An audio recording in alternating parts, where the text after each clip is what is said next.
Yes, they're seeing you. They're seeing you. So, Ambassador, All right, welcome to the program tonight. So we're Thank here you so on much. Partner Draw TV. Tell us what is really happening in the compound presently. But yes, you must go in the compound, the cricket are loud. Well, I'm in the hills. So yes, thank you for having me. So at this present moment, as you would have played that documentary, well, a preview to the documentary that we're having regarding the case that we currently have filed in the Supreme Court of Judicature regarding the titleship of cockpit country due to certain encroachments and just the mining leases that would have been granted without consultation from the Maroons. This is not just a fight that started with Chief Richard Curry and his administration.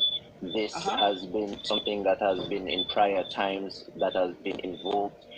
There were massive protests that would have happened both locally and some internationally in front of embassies. And of course, Chief Richard Curry is just a successor to other deputy colonels or colonels that would have made and voiced the same opinion. Of course, I would have made note and reference back to even Colonel Petty and Chief Petty that would have, I believe in 2007, would have declared that, any mining in cockpit country would have been a gross violation to the treaty that the Maroons have with the British Crown. So what treaty? Tell the world, what treaty are you speaking of? What treaty binds the Maroons? What treaty makes the Maroons? Yes. What treaty makes the Maroons so unique and special? Yes, well, great question. Thank you. So the treaty that we are referencing is the Maroon Treaty of 1738, the Treaty of Peace and Friendship with the British Crown. This treaty would have been signed after 84 plus years of war. And this is, of course, was even after we would have fought the Spanish, who would have, transferred, their land rights to the British. So we would have come out of a very long war.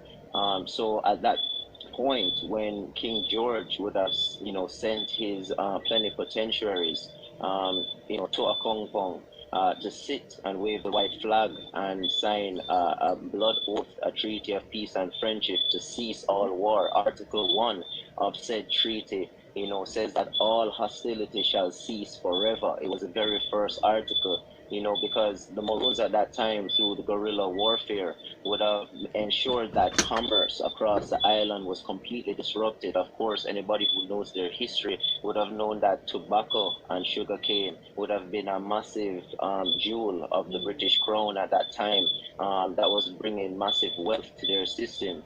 The Maroons resisted war, resisted slavery, at all costs, to know that, we were going to be a free people.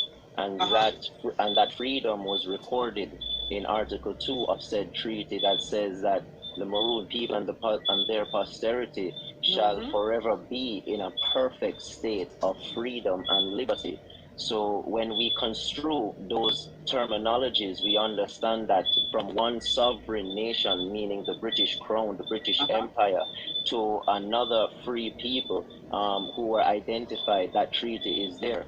So that is the treaty that we're referencing. Now, how is it brought down into modern day legislation under the 1962 Ordering Council Constitution of Jamaica? That's the very important question that has been. We must unite now. We must have one army.